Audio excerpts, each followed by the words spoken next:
Global rankings in Human Development Index continue to deprive African countries from the category of developed nations. For instance, Mauritius, which ranks first out of the 54 countries on the African continent, ranks 63rd globally.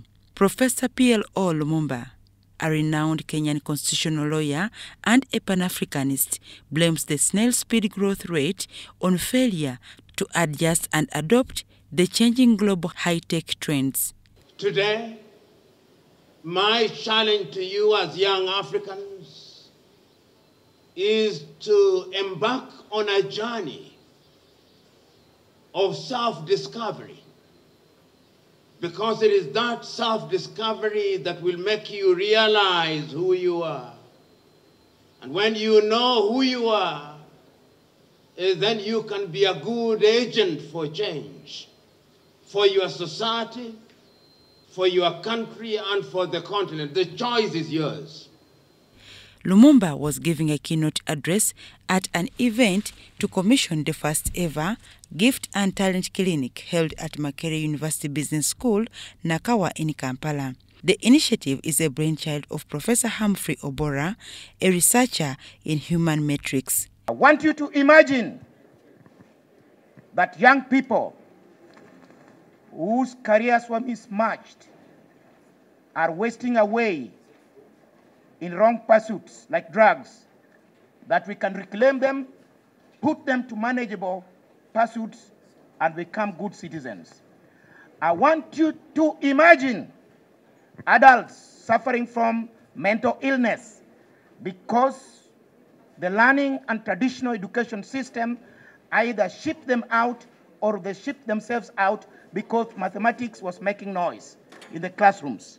That we can hear the intelligence when they have drunk waraji and walking back, and you know they are intelligent, yet they are wasting. Professor Obora explains that the anthropometric machine helps forecast professional career path in advance. Small kids of 3 years that you ask the president of any country, they tell you in a flash. You see them. Your strength, we define it.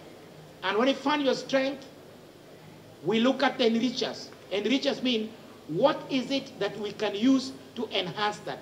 Now listen, academics, subjects, and courses were only designed to enhance what is inside you.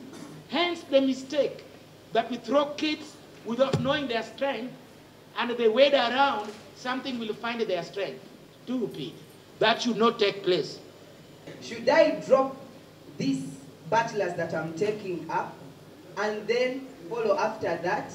Professor Lumumba, in response, invited the youth to place their attention on their individual best bets, which can now be detected in advance.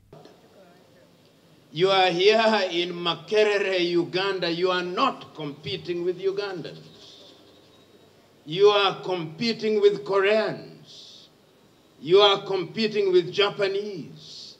You are competing with Chinese. You are competing with the world. The question is, are you prepared? And if you are not prepared, then you will be subdued. And when you are subdued, you will be enslaved. And when you are enslaved, you will be humiliated. The choice is yours. The State Minister for National Guidance, Godfrey Kabyanga, officiated the event with a call for a remodification of the education into a flexible system. Kabyanga says adjustment shall avert brain drain. We are training so many people, but most of those people are going out to look for jobs. Probably we didn't identify their talents early enough. You can go to passport office here in Uganda and see how many people are lining up to go and become house girls in Saudi Arabia, in Oman. And yet they have degrees in human resource. They have degrees in public administration. Some of them are engineers, but someone chooses to go and become a house girl. Probably if you had gone through the machine, you should have detected that you will be a housemaid and then you go for catering.